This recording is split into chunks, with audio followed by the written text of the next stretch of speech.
game plan. They want to raise taxes. They want to punish success. They want more people dependent on government and fewer people building independent lives. And Republicans will not let that happen. With H.R. 1, we're stepping to lock in the Trump tax cuts permanently and to provide targeted new relief to the workers and to the families who keep this country running, seniors, tipped workers, and those putting in overtime to get ahead. But, Mr. Speaker, this bill also takes a critical step to protect and to strengthen Medicaid, a vital program for millions of Americans. And let me be very clear about something, that this isn't anything radical. We're restoring the same common sense work requirements that President Bill Clinton signed into law into the 90s, one of the most popular things he did. And back then, a Democratic president worked with a Republican Congress to say that if you're able-bodied and adult without dependents and you're receiving government assistance, you should be expected to work, train, or volunteer and participate in the economy. And ladies and gentlemen, it worked. Poverty dropped, employment rose, and millions of Americans moved from welfare to work and independence. But Democrats today have abandoned that model. They want permanent government dependency. They'll oppose any form of accountability, and they'll vilify anyone who dares to suggest that opportunity should come with responsibility. Well, Republicans are standing up for what works and what's right, and we're saying Medicaid must remain a lifeline for the truly vulnerable, children, seniors, the people with disabilities, and low-income parents. But for able-bodied adults without kids, yes, you should try to work, just like in the 90s, just like under President Bill Clinton. This isn't extreme. It's not partisan. It's proven policy that respects both taxpayers and lifts people up. Mr. Speaker, this bill delivers economic relief, fiscal sanity, and basic fairness, and it secures the future of our economy and our safety net. Let's choose the path that's been tested and proven to work. Let's approve this rule. Let's pass one big, beautiful bill, and let's get this country back on track. I yield back, Mr. Speaker. Gentleman yields back the balance of his time. Gentleman from Massachusetts. Mr. Speaker, I want to alert all members to something about this rule. It has a mistake in it. Republicans have rushed this process from the very beginning to meet Trump's unofficial July 4th deadline, and this rule is no exception. We found an error in the rule at 2 a.m. this morning, after the Rules Committee reported the rule. This is going to sound a little in the weeds, but they forgot to do something called considering the previous question as ordered on their big, ugly bill. Now, let me put that in English. What that means is they won't have an escape hatch once they start debate on this bill. So if they start it and they realize they don't have the votes, they still have to take the embarrassing vote. There are also other consequences, but this Speaker's timeout authority is the one Republican leadership is most afraid of. Now, I expect they'll try to fix this with an amendment, but I have a question for members. If this Republican leadership cannot get a one-paragraph rule right, can we really trust them to get a 870-page bill right? Not only are we going to find things that were snuck into this bill, we're going to find massive mistakes that have unintended consequences for people and industries across this country. This whole process has been lousy, and this rule is no exception, and I reserve. Gentlewoman from North Carolina. Thank you, Mr. Speaker. I yield 2 minutes to the gentleman from Georgia, Mr. Scott. Gentleman from Georgia is recognized for 2 minutes. Thank you, Mr. Speaker. I appreciate the opportunity to address the American citizens for just a couple of minutes. I know many of you are concerned about some of the language in the bill, and I think maybe the reason you're concerned is because the people that are telling you what's in the bill never bothered to read the bill. So I thought I would just read to you the part, if you read this, then you're lying to the general public. Exceptions, and this is on the snap, exceptions, paragraph 2, shall not apply to an individual if the individual is under 18 or over 65 years of age, medically certified as physically or mentally unfit for employment, a parent or other member of a household with responsibility for a dependent child under 14 years of age. So when the Democrats are telling you that we're kicking disabled people off of SNAP or we're kicking disabled people off of Medicaid, it is an absolute lie. Page 16, page 17 of the legislation. It will take about 60 seconds to read it. That's exactly what it says. Thank you, and I yield the remainder of my time to the gentlelady from North Carolina. Gentleman reserved. Gentleman from Massachusetts. Mr. Speaker, there's a lot of low energy on that side, but I now want to yield to 1 minute to the gentleman from New York, the distinguished ranking member of the House Committee on House Administration, Mr. Morelli. Gentleman's recognized for 1 minute. Thank you to my good friend, the gentleman from Massachusetts, the ranking member of the Rules Committee for yielding. Mr. Speaker, as we reach the apparent conclusion of this absurd exercise, it's worth asking, what's the purpose of this bill? This bill that will strip away health insurance from nearly 17 million people, devastating communities like mine in Rochester, New York. This bill that will recklessly eliminate food assistance for nearly 3 million Americans, including nearly 1 million senior citizens. This bill that explodes the deficit by $3.3 trillion. But for what? Well, Mr. Speaker, sometimes the simplest explanation is closest to the truth. We all saw the gaggle of billionaires sitting behind Donald Trump on Inauguration Day earlier this year. The driving force behind this entire legislative effort has been to grant handouts to those same billionaires and special interests, all at the expense of hardworking families. Mr. Speaker, I hope my colleagues on the other side of the aisle will stop and think again before voting for the worst piece of legislation in generations. But I know one thing for certain. House Democrats will never stop fighting for American families. With that, I yield back. Gentleman from North Carolina. Thank you, Mr. Speaker. I yield 2 minutes to the distinguished gentleman from North Carolina, Mr. McDowell. Gentleman's recognized for 2 minutes. Thank you, Madam Chair. Mr. Speaker, today we take another big step towards delivering a course correction for our country. The American people sent us here with a mandate to fight back and deliver on a promise. That is what the One Big Beautiful Bill is. Americans should first know what my colleagues in opposition to this legislation are voting for and what they are voting against. Not passing this bill means a $1,700 increase in taxes for the average American family of 4. Mr. Speaker, that might not be a big deal to the elites in Manhattan or San Francisco, but it does mean a lot to the people of my district in North Carolina. Not passing this bill means our Border Patrol officers and our Coast Guard won't have what they need to secure the border and stop the flow of deadly fentanyl. It doesn't stop there, Mr. Speaker. Opposing this bill also means protecting waste over purpose, fraud over fairness, and foreign interests over American strength. Mr. Speaker, I want to make sure voters in my district know what passing the One Big Beautiful Bill will mean for them. It means you get to keep more of your hard-earned money. It means that small businesses can spend more money on your employees instead of sending it to Washington. This bill will make our communities safer by making a historic investment in our border security. No more dangerous, illegal aliens parading around with no consequences. Mr. Speaker, this legislation is one of the most consequential items we will vote on. It is President Trump's agenda, and it is what we all told the people back home we would do.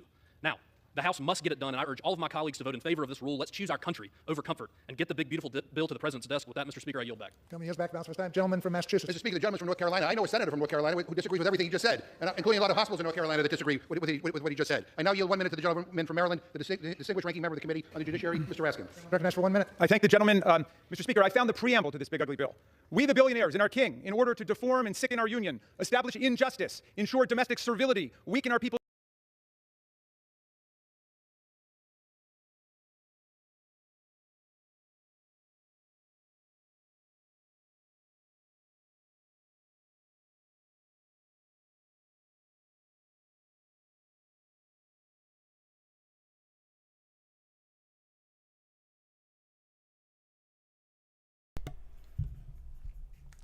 I'm aware I'm muted. I just had to lower my Google so that it's not audible on the mic, but I can still listen to my music. Thank you very much.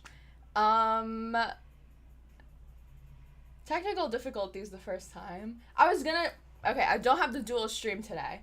I'm only gonna be on for like an hour anyways because I have work, but I that's why the first stream shut down, was because I tried the dual stream and I was literally giving myself epilepsy watching the screen flash. I couldn't do it. I have to find some other way to reflect my screen. Like, I feel so bad for you guys watching that. Oh my god, I was having a seizure, literally.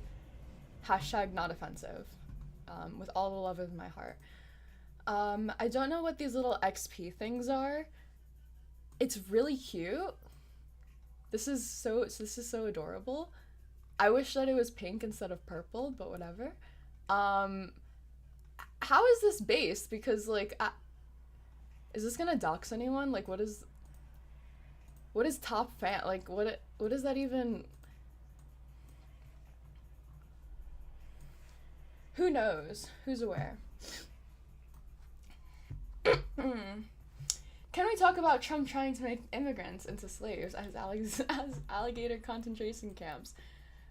Are those confirmed to be exclusively for immigrants? Because I know they said that they were making it in Alcatraz, but I didn't realize that was like confirmed to be what is it? It's so hot.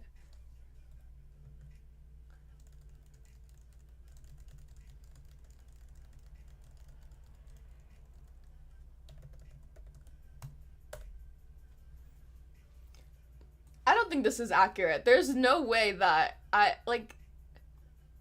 all love to you guys, angry liberal, but there's no way that you got number 1 and Swoopy doesn't even have a tag. This can't be real. How are they basing this? And Hunter's 3. That's crazy. I love you guys though. I love all of you equally. I have no favorites.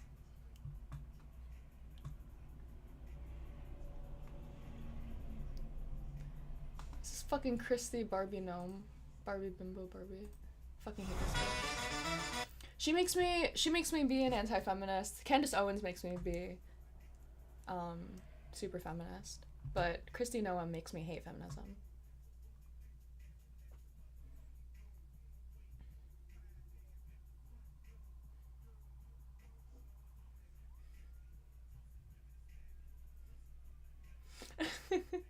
Hunter can just time out his competition. True. I would never encourage corruption in my administration of my channel moderator. Why is there so many fucking ads on this? Holy shit. Can I just watch the video of Bimbo Barbie, please?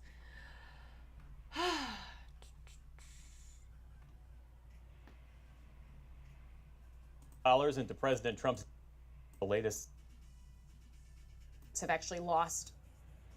I should have known better. To a number.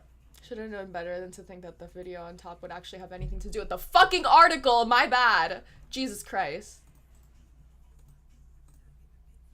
All right, welcome back to CBS News 24/7. We're keeping an eye on the Florida Everglades this morning, where President Trump is attending the official opening of the so-called Alligator Alcatraz. That's the new immigrant detention facility, expected to feature more than 5,000 beds in an effective tent city and an isolated airstrip in the swamp. Joining me now is CBS News immigration and politics reporter Camila Montoya Galvez. I don't know, Camila, if it's the president, the administration, or the media that is using this term Alligator Alcatraz. People may not remember, Alcatraz was actually a prison where people who had been convicted of crimes went to serve out their prison sentence. This is not a jail. This is not a prison. Some of these folks have not had their due process. Am I right about that? No, this is civil immigration detention. You're right, Vlad. This is not punitive or...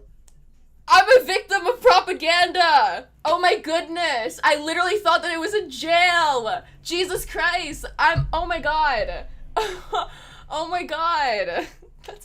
That's so scary. It's just a detention facility?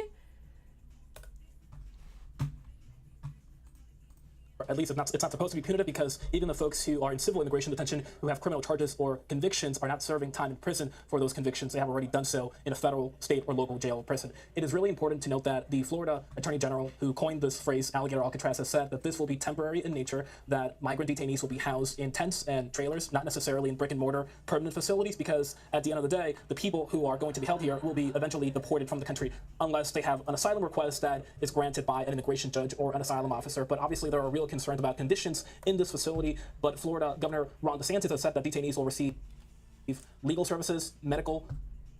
How did hang on. This is actually insanely cuckoo bonkers. How the hell did my camera die?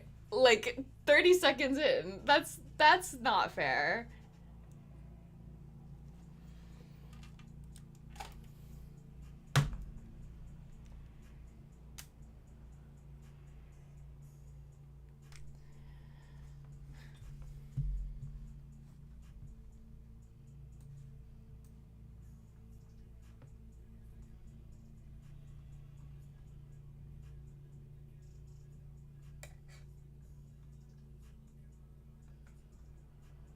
I looked in the rules and it says who moderates the chat cannot be corrupt when timing out his competition.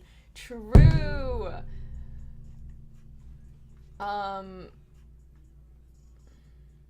This is for the 60 Minutes interview.